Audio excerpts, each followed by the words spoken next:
רוצה לענות על שאלה שלדעתי מעסיקה הרבה אנשים. מהו החליל האירי הכי נפוץ והכי מומלץ להתחלה? התשובה היא מאוד פשוטה, חליל די. למה דווקא חליל די? לדעתי בגלל שהמוזיקה האירית היא בדרך כלל בסולם די. אבל אם אתם רוצים חליל שיתאים לכל הגרסאות הקלות של השירים, אז אפשר גם לקנות חליל C. חליל C יתאים לכל השירים שהם בסולם של C ובסולם של AM. כשאני אומרת בסולם של C או בסולם של AM, אני מתכוונת שהאקורד הראשון של השיר הוא AM או C.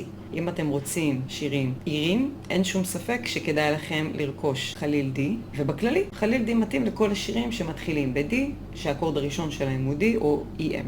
אבל אני חייבת לציין שכל שיר שאתם רוצים לנגן, נגיד עם גיטרה, אוקיי, נגיד שיש לכם גיטרה, בן אדם אחד מנגן בגיטרה ובן אדם השני מנגן עם חליל, אז נגיד אם יש לכם את החליל D, יש לכם שיר שמתחיל באקורד C, אז אתם יכולים פשוט לשים על הגיטרה קאפו בסריג שני ולנגן עם חליל D. אם הסתבכתם, אתם מוזמנים לשאול אותי למטה. מה ההבדל הוויזואלי בין חליל C ו-D? אני חייבת לציין שיותר כיף לנגן ב-D.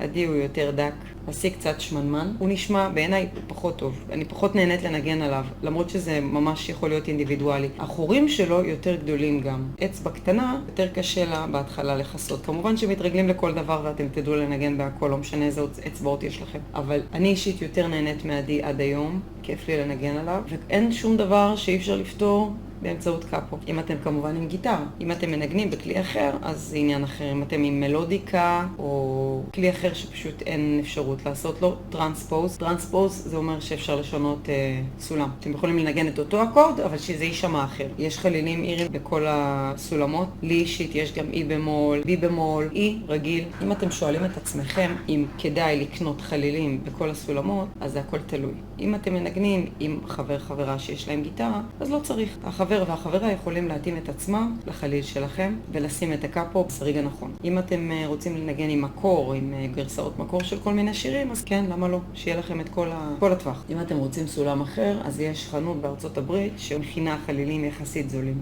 בכל שאר החנויות זה ממש ממש יקר. אני חושבת שקוראים להם בקר. אני הזמנתי משם כמה חלילים, סבבה לגמרי, ממש נחמד. אני אעשה לכם הדגמה אם תרצו. חפרתי ממש נראה לי. אם אתם רוצים לראות את ההבדל, אז אני אעשה לכם פה קטע קטן, אני אעשה אותו ב-D ואני אעשה אותו ב-C.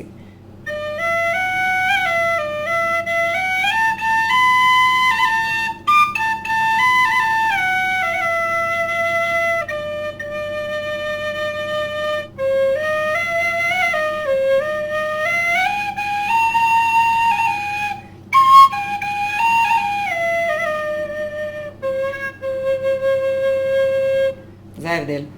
ה-C יותר נמוך, ולכן אני אומרת, עדיף ללכת על ה-D, כי לעשות יותר גבוה, אנחנו תמיד יכולים באמצעות הקאפו. תודה רבה לכולם, תירשמו בבקשה לערוץ שלי.